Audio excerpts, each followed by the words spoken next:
बहन थोड़ा शांत हुई है प्लीज़। देखिए ये घड़ी इंटरव्यू के लिए नहीं है, लेकिन क्या करूं, परिवार का कहना है कि बहुत सारे खर्च हुए हैं इस शादी में, जो बारात नहीं आई है उस खर्च के लिए परिवार न्याय की गुहार लगा रहा है, इसलिए परिवार मीडिया का सहारा ले रहा है, इसलिए मुझे मजबूरन परिवार से मिलना पड़ा। अस्सलाम वालेकुम दोस्तों, कैसे हैं? उम्मीद है सब खैर आफियत से होंगे।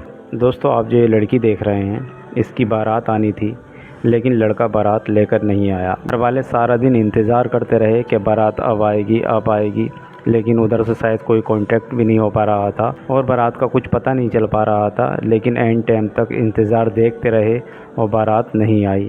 बारात किस लिए नहीं आई, किस लिए इस लड़की के साथ उस लड़के ने इतना बड़ा धोखा किया, आपको हम ये वीडियो दिखाएंगे, आपको सारा पता लग जाएगा कि बारात किस लिए नहीं आई। दोस्तों आप बस थोड़ा वक्त निकालें और ये वीडियो ज़रूर देखें, बहुत अहम वीडियो है।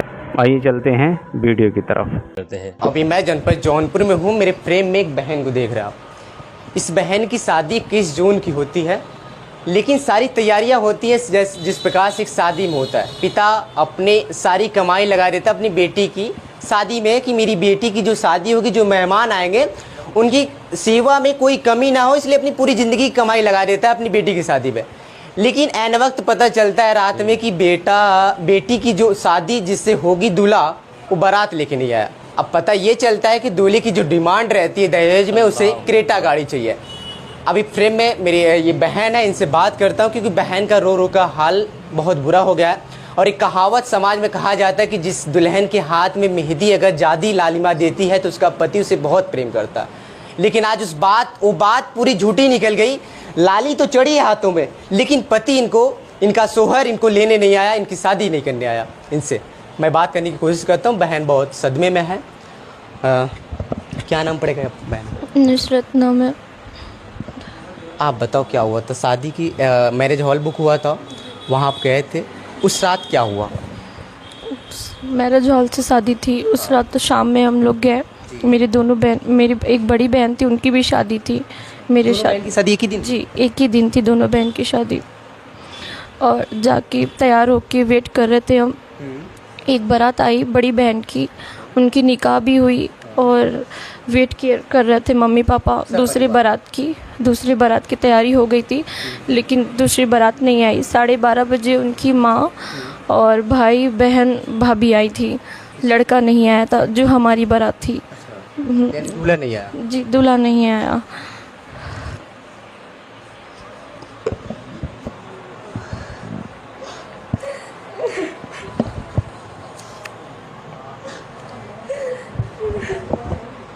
बहन थोड़ा शांत हुई है प्लीज़। देखिए ये घड़ी इंटरव्यू के लिए नहीं है, लेकिन क्या करूं, परिवार का कहना है कि बहुत सारे खर्च हुए हैं इस शादी में, जो बारात नहीं आई है उस खर्च के लिए परिवार न्याय की गुहार लगा रहा है, इसलिए परिवार मीडिया का सहारा ले रहा है, इसलिए मुझे मजबूरन परिवार से मिलना पड़ा। और ये जो समय है, ये इंटरव्यू का नहीं समय है। बिटिया रो रही है, बहन रो रही है, फिर भी हम कोशिश करते हैं। बहन थोड़ा सा चुप रही है प्लीज़।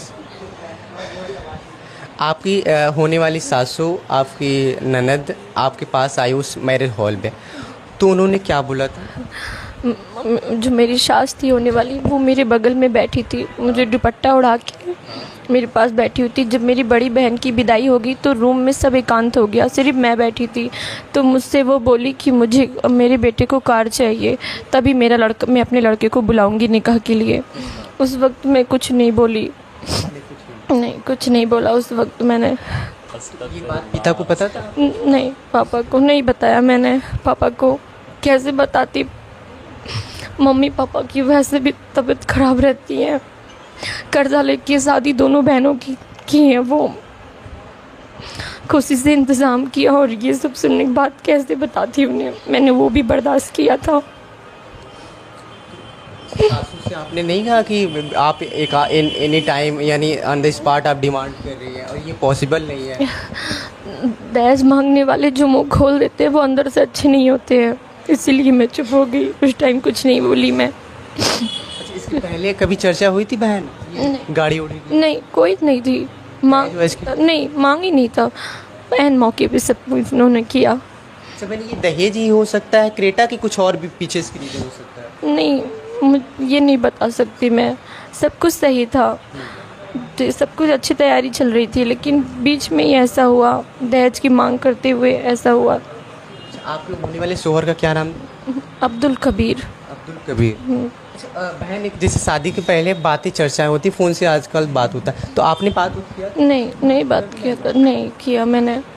रीजन क्या था? वो करना ही नहीं चाहते आप? नहीं, करने की बात नहीं है, मतलब हमारे यहाँ शादी से पहले बात करना अच्छी बात नहीं होती है, इसलिए हमने नहीं किया।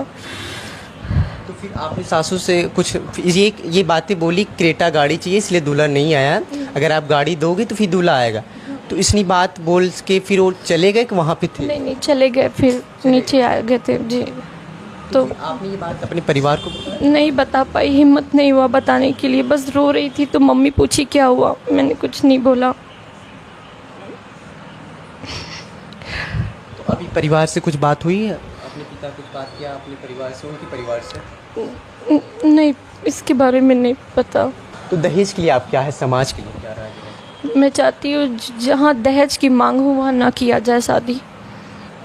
अभी मेरे फ्रेम में उस बिटिया की माँ है जो सपना उस रात देखी होंगी, यानी जब से शादी पड़ी थी बिटिया की, उसी दिन से देख रही होंगी कि मेरी बिटिया का एक अच्छा सा परिवार होगा, मेरी बिटिया एक नए घर में जाएगी और नया रिश्ता बनेगा। अम्मा, क्या हुआ था इसके पहले जो क्रेटा की डिमांड आई उस रात जिस दिन शादी होनी थी, उसके पहले कभी डिमांड आई थी किसी बात को दहेज को लेके? जी नहीं, कुछ नहीं। नहीं, उसके पहले तो गए थे 3 लाख रुपए और सिकड़ी दिए थे, तिलक में दिए थे और मंगनी में। हाँ, तो उन्होंने ऐसी मांगा था कि आपने अपने खुशी से दिया था? नहीं, उन्होंने जिसे मांग की थी हाँ, कि जो भाई देंगे अपने दामाद के लिए देंगे, हाँ। अपनी बिटिया दामाद को देंगे, आप जो है दहेज क्या देंगी, आप जो पैसा हो दे दीजिए। तो वही सब दिए। उसके बाद धीरे धीरे कहने लगे। अब उस दिन बारात जब लेट आई, सब लोग आ गए, दूल्हा नहीं आया, तो हमने पूछने लगे तो बोले कि रास्ते में आ रहा है, लड़का आ रहा है। ऐसे झूठ बोला गया उसने? हाँ, इंतज़ार करते गए। और वो लड़की के पास बैठी थी, पता नहीं क्या क्या कह रही थी, हमको तो नहीं मालूम। हम दूसरी बड़ी लड़की की विदाई कर रहे थे, हमको नहीं पता। तो इंतज़ार करते करते वो 3 बजे रात जो है बताई कि हमको क्या चाहिए। बिटिया बताइए। नहीं, इन सबसे मालूम, वो डायरेक्ट बात की इन सबसे। हाँ हाँ, तो फिर तब उसके बाद लड़की बताई कि हाँ वो सही कर रही हैं। आपने बात नहीं किया कि इतनी जल्दी पॉसिबल कैसे, आपने डिमांड नहीं रखी थी? मेहमान को बीच बैठी थी और मेरे शोहर जो है बातें कर रहे थे, तो मैं उसमें क्या बोलूँ। अब जो बड़ी बेटी की आपकी शादी हो उसमें ऐसी कोई डिमांड नहीं?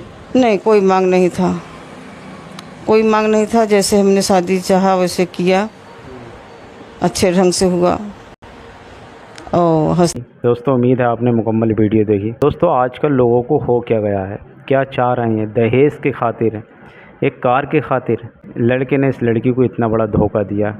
कितने अरमान से इस लड़की के माँ बापों ने शादी का इंतज़ाम किया होगा, किसी से कर्ज़ लिया होगा, किसी से उधार लिया होगा, लेकिन वो बारात लेकर नहीं आया। इस लड़की के दिल पर और माँ बापों के दिल पर क्या बीत रही होगी। दोस्तों, जो दहेज मांगने वाले लोग हैं वो भिखारी से बढ़कर हैं। दोस्तों, उनके सामने भिखारी कुछ बेहतर है, उसके हालात कमज़ोर होते हैं, वो ज़रूरत पर मांगता है, लेकिन इनके पास होते हुए भी ये भीख मांगते हैं। दोस्तों, इन्हें शर्म आनी चाहिए इस तरह की भीख मांगते हुए। इससे बेहतर तो ये होगा कहीं कटोरा लेकर किसी के दरवाजे पर चले जाएं और वहाँ पर भीख मांग लें। दोस्तों, इस सब को लेकर आपकी क्या राय है, एक बार कमेंट में ज़रूर बताइएगा। जितना हो सके इस वीडियो को आगे शेयर करिएगा। अस्सलाम वालेकुम वरहमतुल्लाह।